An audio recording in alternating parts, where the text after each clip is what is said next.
Olá a todos os alunos do AG Concursos, bem-vindos a mais uma análise focada aqui no nosso encontro. AG Concursos, o número 1 em aprovação. Hoje a gente vai mergulhar num documento, essencial para quem está estudando para carreiras policiais em Minas Gerais. É o Manual Técnico Profissional número 3.04.01/2020-CG. Muita gente conhece como MTP1, né? O nome completo dele é Intervenção Policial, Processo de Comunicação e Uso da Força. Exatamente. Esse manual ele foi aprovado por uma resolução lá em 2020 e ele é, assim, a espinha dorsal da doutrina da Polícia Militar de Minas Gerais. E é importante dizer, ele não saiu do nada, né? Ele está totalmente alinhado com normas nacionais e até internacionais, tipo documentos da ONU sobre uso da força, conduta policial. Na prática, é o guia do como fazer, sabe? A parte técnica, legal e ética da atuação policial básica. Perfeito. E a nossa missão aqui hoje é justamente destrinchar esse manual. Não é só listar regra, não. É entender a lógica por trás, né?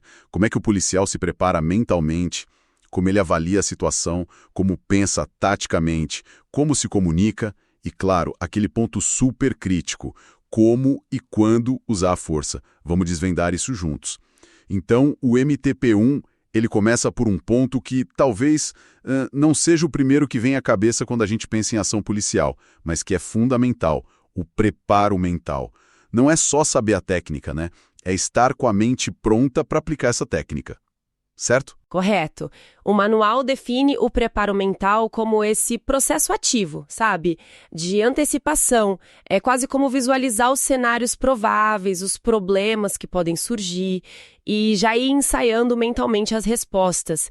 Isso não é só, digamos, abstrato. Gera alterações reais fisiológicas, psicológicas, que colocam o policial num estado de maior prontidão. A falta disso pode, por exemplo, atrasar a reação a uma agressão ou até levar a um uso, digamos, inadequado da força. E essa prontidão, ela tem níveis, né?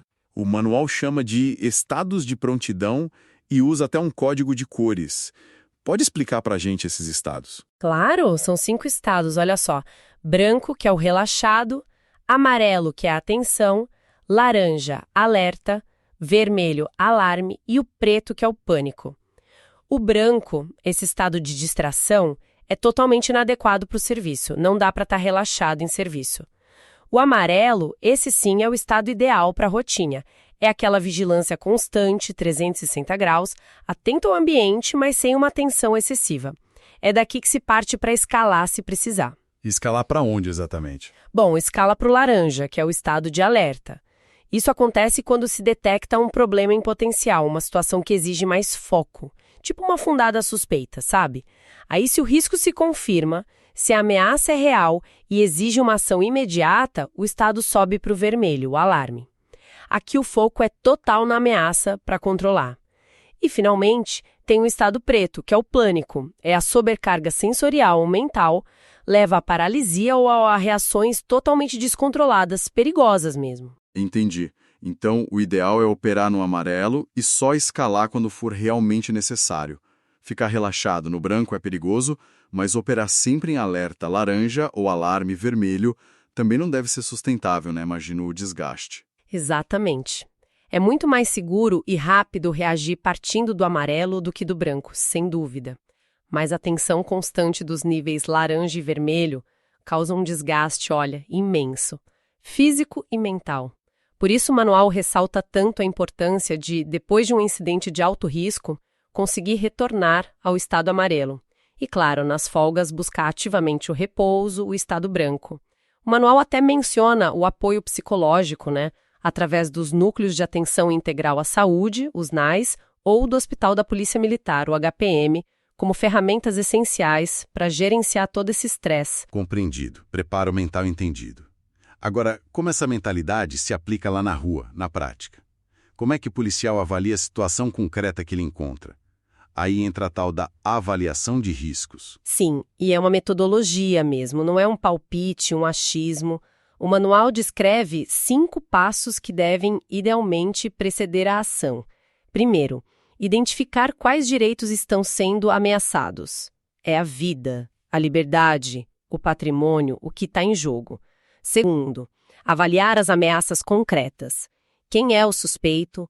Qual a idade, a condição física aparente, o estado emocional? Está armado? Tem histórico conhecido? Terceiro, aí sim, classificar o nível de risco dessa ameaça. Quarto, analisar as próprias vulnerabilidades. Quantos policiais estão ali? Quais equipamentos eles têm? Estão treinados para aquele tipo específico de situação? E quinto, avaliar os possíveis resultados da intervenção. Qual o custo-benefício pensando em segurança, impacto social, até na imagem da instituição. E dessa avaliação toda surgem os níveis de risco, que são numerados, né? Nível 1, nível 2 e nível 3. Poderia detalhar um pouquinho o que significa cada um? Claro. O nível de risco 1 é aquele de baixa probabilidade de ameaça. É a situação do patrulhamento normal, sabe? Ações preventivas, orientação ao público. O estado de prontidão aqui é o amarelo, atenção. Já o nível de risco 2, ele implica uma possibilidade real de ameaça. É a situação da fundada suspeita, uma averiguação que exige mais cautela. O estado de prontidão já sobe para o laranja, alerta.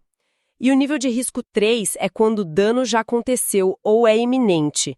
A situação exige uma intervenção mais repressiva. O estado de prontidão correspondente é o vermelho, alarme.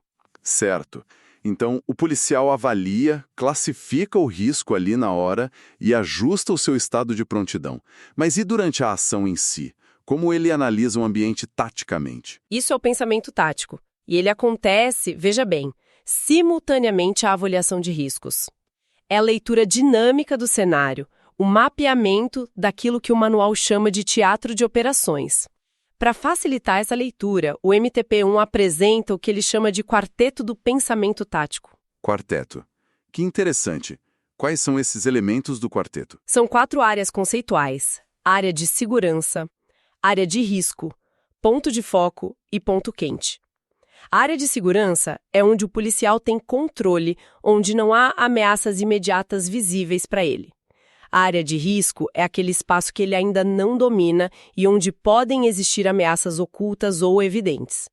O ponto de foco é um local específico dentro dessa área de risco que exige atenção imediata, tipo uma porta entreaberta, uma janela suspeita, um corredor escuro. E o ponto quente é a parte do ponto de foco com maior potencial de originar uma agressão às mãos de um suspeito, por exemplo, que podem esconder uma arma. É um detalhe crítico. Entendi. É como se fosse um zoom progressivo na ameaça, né? A área de risco, aí foca num ponto e dentro do ponto, o ponto quente. E como isso se conecta de volta com os estados de prontidão que a gente falou? A conexão é direta e muito dinâmica. Ao se aproximar de uma área de risco, o policial já deve estar em alerta, no laranja. Ao identificar pontos de foco específicos, a atenção se intensifica, podendo exigir já o estado de alarme, o vermelho. Agora, se um risco real é detectado no ponto quente, por exemplo, as mãos do suspeito se movem bruscamente em direção a algo que parece uma arma, o estado de alarme vermelho é crucial para uma resposta imediata e controlada. O objetivo dessa análise tática toda é basicamente quebrar o que o manual chama de processo mental da agressão do infrator.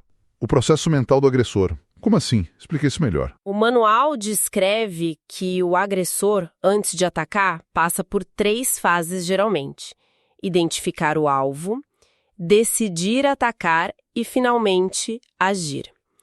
O policial, por sua vez, também tem seu processo: identificar a ameaça, certificar-se dela, decidir o que fazer e agir. Para ganhar vantagem nesse timing, ou pelo menos igualar o tempo de reação, o policial usa táticas. O manual cita algumas: ocultação, não ser visto facilmente, surpresa, agir de forma inesperada, distância. Aumentar o espaço aumenta o tempo de reação de ambos, mas geralmente favorece quem está preparado. Autocontrole, evitar a precipitação e, claro, buscar proteção, usar abrigos. Faz todo sentido. Preparo mental, avaliação de riscos, pensamento tático. Tudo isso, então, culmina na intervenção policial, propriamente dita. O manual também organiza a intervenção em níveis, assim como fez com os riscos, nível 1, 2 e 3 também. Sim. E eles estão diretamente relacionados aos níveis de risco.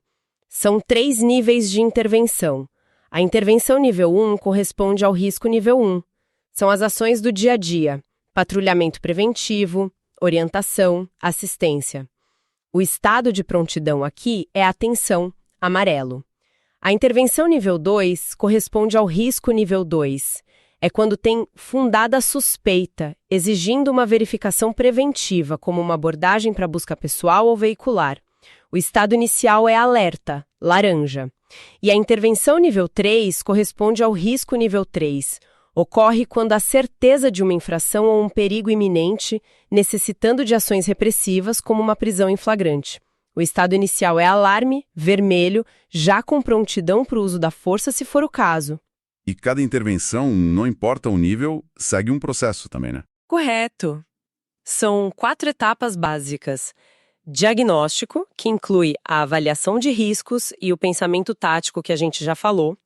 Plano de ação, definir o que vai ser feito, como, quem faz o quê, mesmo que seja um plano mental rápido, né? Execução, a ação em si. E a avaliação, a análise posterior, o que deu certo, o que pode melhorar para a próxima vez. A abordagem policial é a manifestação mais comum disso tudo. O manual até usa uma sigla, SSRAL, para os fundamentos da abordagem à pessoa suspeita. SSA Real. O que significa essa sigla? É um mnemônico, um lembrete fácil. Segurança, sempre prioridade máxima, buscar superioridade de força, se possível. Surpresa, elemento tático importante. Rapidez, ação ágil, mas não apressada, não atabalhoada. Ação vigorosa, firmeza, comandos claros, atitude profissional, mas sem ser truculento. E unidade de comando, coordenação, cada policial sabe sua função ali na abordagem. Olha, em tudo isso que a gente está conversando, a comunicação parece ser uma linha mestra, né? Fundamental em todas as etapas. Absolutamente. O MTP1 dedica uma parte bem significativa ao processo de comunicação. E olha que interessante, não é só que se fala, mas como o policial se apresenta. A comunicação não verbal é crucial. A postura do policial, a apresentação pessoal, uniforme limpo, correto, higiene. Tudo isso já transmite uma mensagem de profissionalismo, de autoridade. E a atitude, né? Tem que ser firme, mas também justa e cortês, mesmo em situações tensas. Isso é comunicação também. E sobre a comunicação verbal especificamente, o que o manual destaca? O que falar, como falar? Falar com clareza e objetividade, evitando termos difíceis, gírias e tom sarcástico. Use palavras positivas e vá ao ponto. Se for possível, evite questões mais longas e complexas, bem como discordos quanto ao cabeçudo, ou sem espera quanto ao imbecil. Converse sempre com respeito e educação. Primeiro, a linguagem. Usar um vocabulário adequado, evitar gírias ou termos chulos é essencial para a credibilidade do policial. O volume e o tom da voz devem ser controlados, adaptados à situação. Nem tão baixo que não se ouça, nem tão alto que pareça agressividade gratuita, sabe? Dicção clara, velocidade da fala adequada. Até o silêncio, usado estrategicamente, pode ser uma ferramenta de comunicação. E tem a questão do respeito ao chamado espaço pessoal do abordado. Manter uma distância segura inicialmente também é uma forma de comunicação não verbal muito importante. E a verbalização em si, os comandos. O manual dá orientações mais práticas, exemplos? Sim, dá sim. Define verbalização como o uso da fala e dos comandos e reforça uma coisa importante.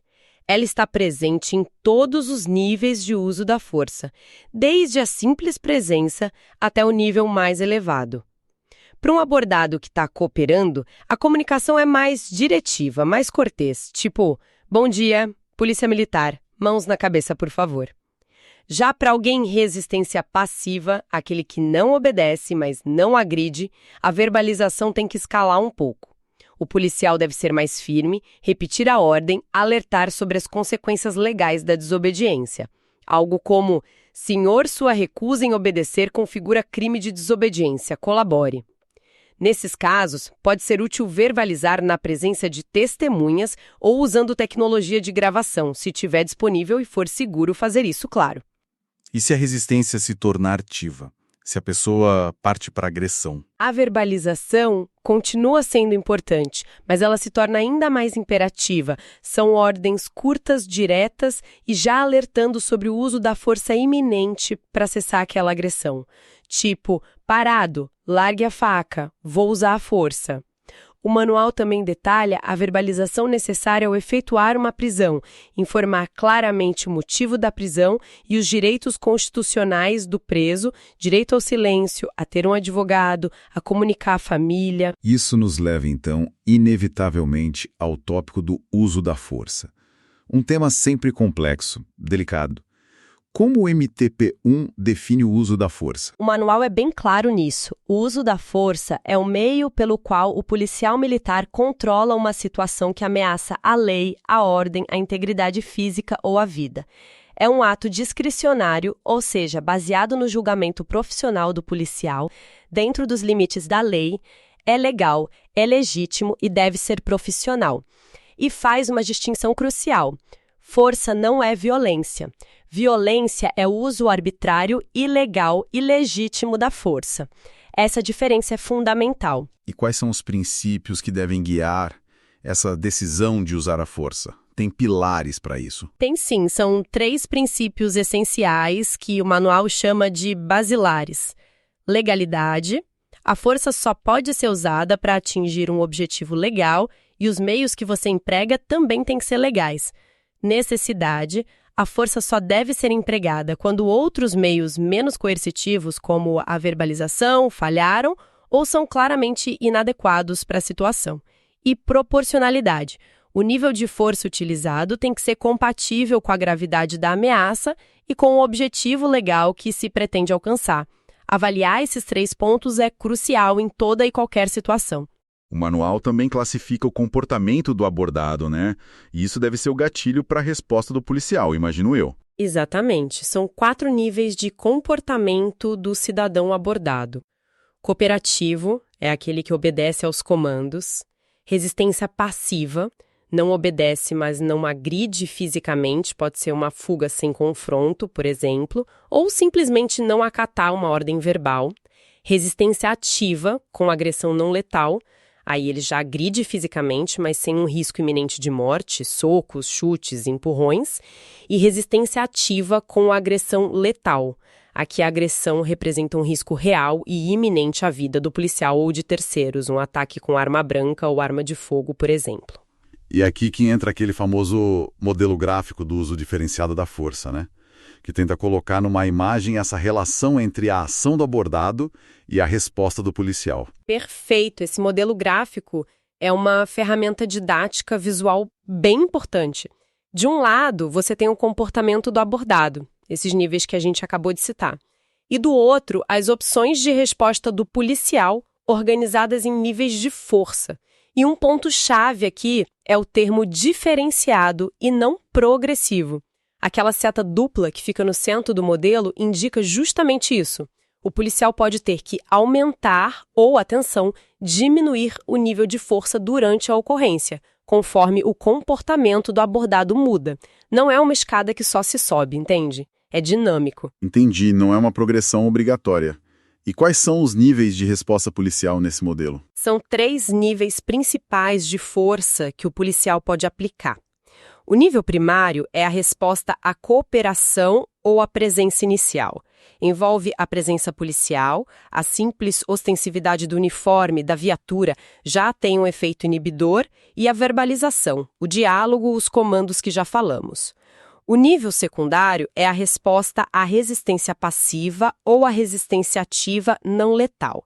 Aqui entram as técnicas de menor potencial ofensivo, e isso abrange uma gama de coisas. Vai desde o controle de contato, que são posturas e distanciamento tático, passa pelo controle físico, que são técnicas de mobilização tipo chaves de braço, condução, até o uso de instrumentos de menor potencial ofensivo. E aí entram o bastão policial, os espargidores, gás-pimenta, lacrimogênio, as algemas, as munições de impacto controlado, os elastômeros, que o pessoal chama de bala de borracha, as armas de impulso elétrico e até cães treinados. E inclui também algo importante, o uso dissuasivo de armas de fogo. É preciso distinguir isso. Uso dissuasivo da arma de fogo. O que seria exatamente isso? Não é atirar. Não, não é atirar. É quando o policial empunha a arma ou até aponta na direção do abordado, mas sem disparar. O objetivo é controlar psicologicamente a situação, mostrar que ele está pronto para uma resposta mais drástica se a agressão continuar ou escalar. É uma demonstração de força para dissuadir mesmo, não o uso da força letal em si. O manual até detalha 4 posições para esse emprego da arma. Posição 1, localizada, no coldre, mas com a mão pronta. Posição 2, guarda baixa. Posição 3, guarda alta. E posição 4, pronta resposta apontada. São níveis crescentes de prontidão, mas sempre sem o disparo efetivo. Entendi a diferença. E o último nível de resposta, qual seria? É o nível terciário. Essa é a resposta à resistência ativa com agressão letal. É a chamada força potencialmente letal. Isso pode envolver técnicas de defesa pessoal aplicadas em regiões vitais, numa luta corporal extrema, quando o disparo não é viável ou seguro, ou, o que é mais comum e conhecido, o disparo de arma de fogo contra o agressor. E quando esse disparo, o atirar, é permitido? O manual deve ser bem específico aqui, né? Imagino que seja o ponto mais crítico. Extremamente específico e restritivo. O disparo contra a pessoa é sempre a última opção. É uma medida extrema.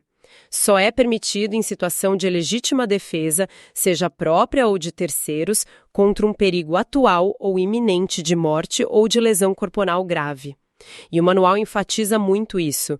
O objetivo não é tirar a vida do agressor. O objetivo é interromper imediatamente a agressão letal que ele está cometendo. Por isso, o termo técnico é força potencialmente letal.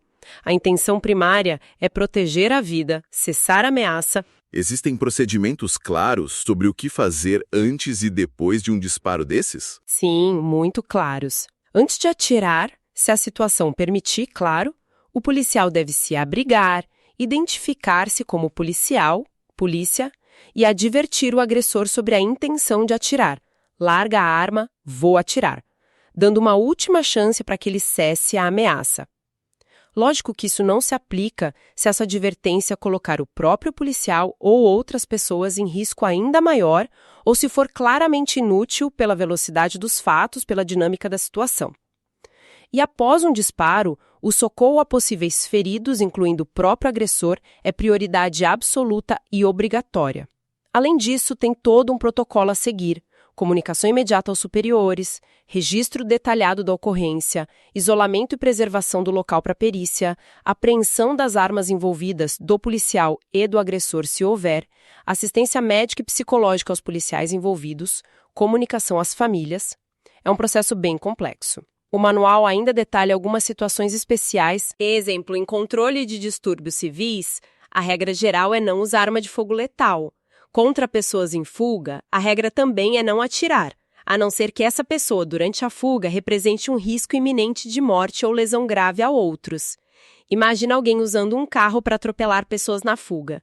As munições de menor potencial ofensivo, os elastômeros, têm regras próprias de uso, distância, etc.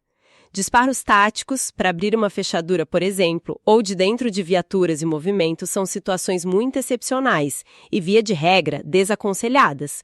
Contra animais agressivos, também é o último recurso.